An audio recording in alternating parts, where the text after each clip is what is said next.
the remnants of Noah's Ark through that technique, and the SEAL team was sent out there. And I'm not real sure how Ron Wyatt got a hold of this information, but he didn't do it till, I believe, in the mid '90s, if I'm gathering this correct. But what's most important about Ron Wyatt is he found the remnants of the parting of the Red Sea.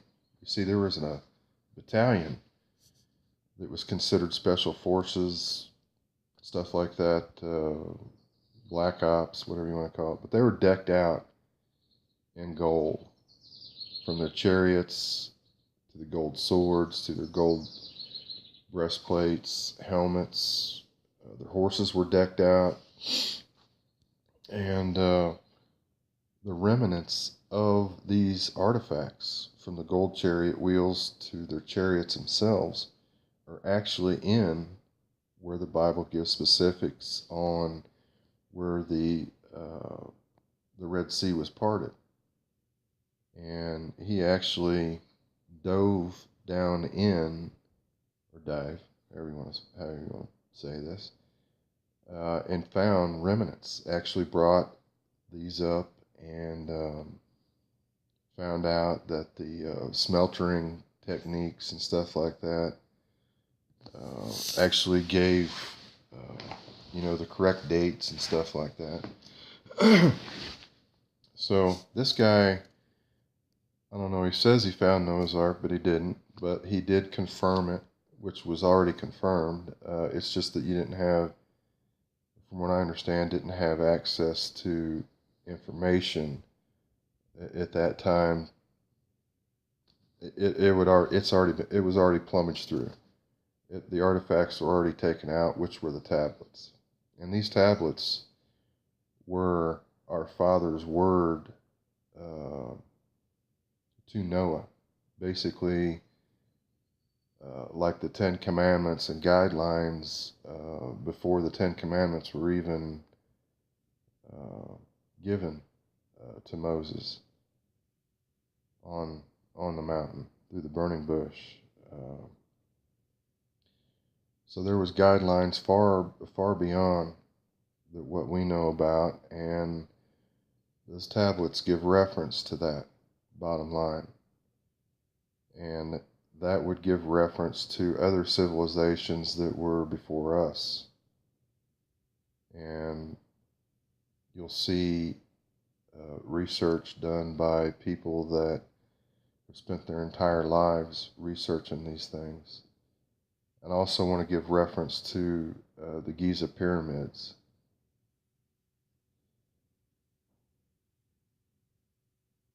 There were digs done way back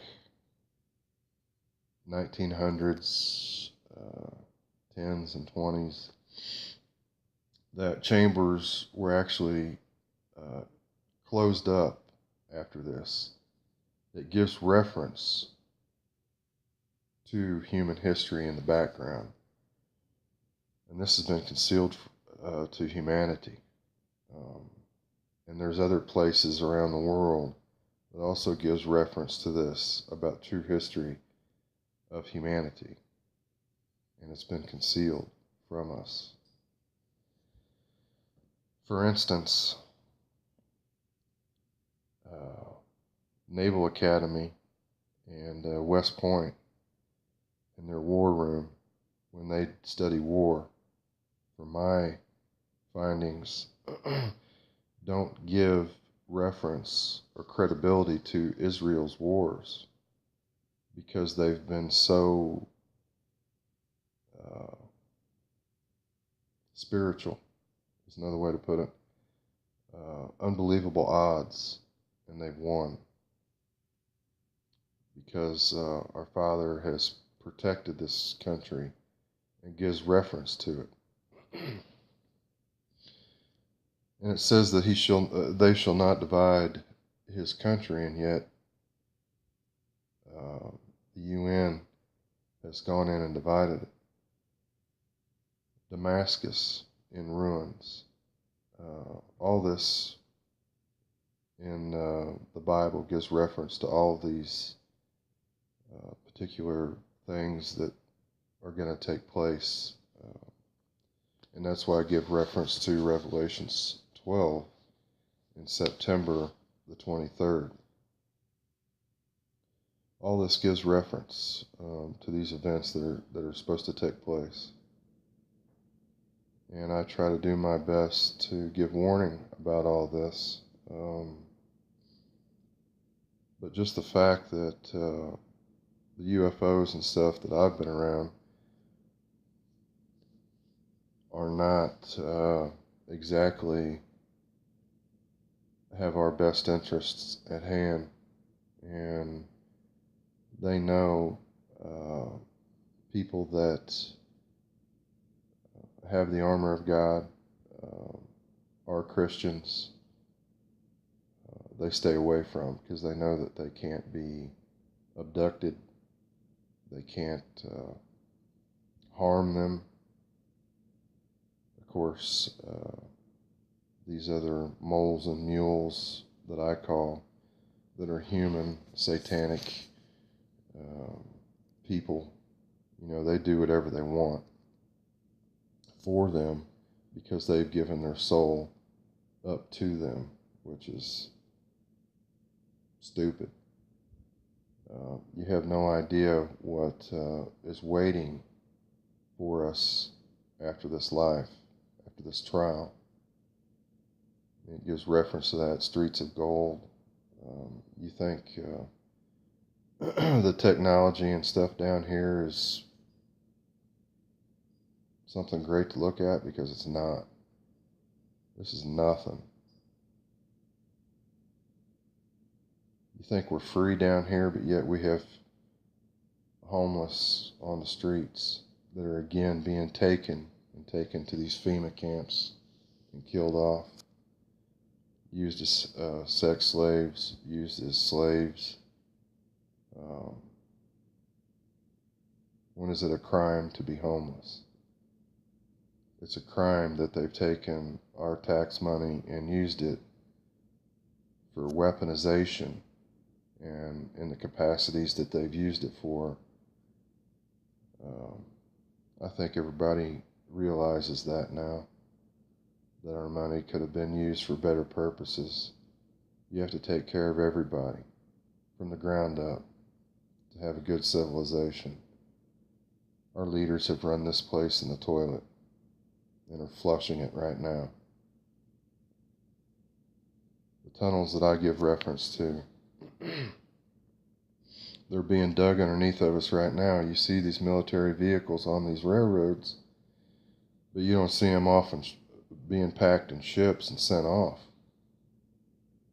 There's a lot of people in Alaska that are giving us warning about railroad tracks that are being reinforced big time by UN troops, Chinese and Turkish, and from what I understand, Russian too.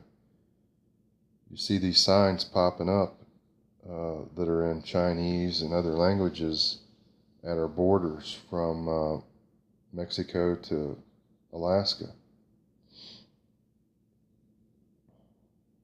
All the signs are there.